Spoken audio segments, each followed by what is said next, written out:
بسم اللہ الرحمن الرحیم۔ دین و اسلام چینل کے ناظرین، السلام علیکم ورحمۃ اللہ وبرکاتہ۔ صحیح بخاری کی حدیث نمبر 377 ہے، منبر نبوی کس چیز کا تھا؟ ابو سعد ابن عبداللہ رضی اللہ تعالیٰ عنہ سے یہ حدیث مروی ہے۔ آپ نے فرمایا کہ اب دنیا اسلام میں اس کے متعلق مجھ سے زیادہ جاننے والا کوئی باقی نہیں رہا۔ منبر غابہ کے جو سے بنا تھا، فلاں عورت کے غلام فلاں نے اسے رسول اللہ صلی اللہ علیہ وسلم کے لیے بنایا تھا۔ جب وہ تیار کر کے مسجد میں رکھا گیا تو رسول اللہ صلی اللہ علیہ وسلم اس پر کھڑے ہوئے۔ آپ نے قبلے کی طرف اپنا منہ کیا اور تکبیر کہی اور لوگ آپ کے پیچھے کھڑے ہو گئے۔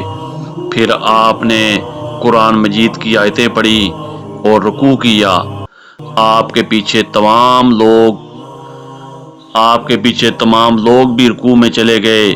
پھر آپ نے اپنا سر اٹھایا، پھر اسی حالت میں آپ الٹے پاؤں پیچھے ہٹے، پھر زمین پر سجدہ کیا، پھر منبر پر دوبارہ تشریف لائے اور قرات رکوع کی، پھر رکوع سے سر اٹھایا اور قبلے ہی کی طرف رخ کیے ہوئے پیچھے لوٹے اور زمین پر سجدہ کیا۔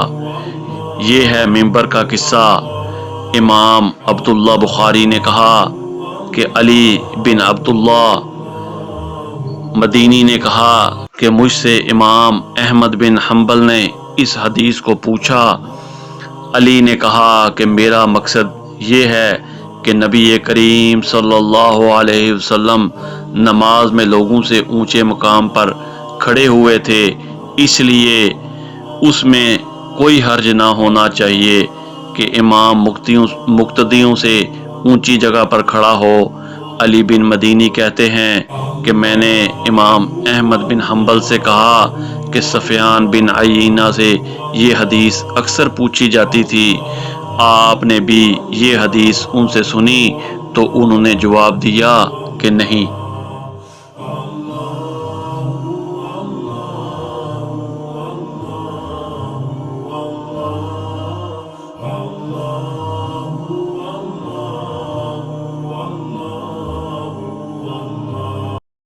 قرآن و حدیث کی تعلیمات کے لیے دین و اسلام چینل کو لائک اور سبسکرائب کریں۔ جزاک اللہ خیر۔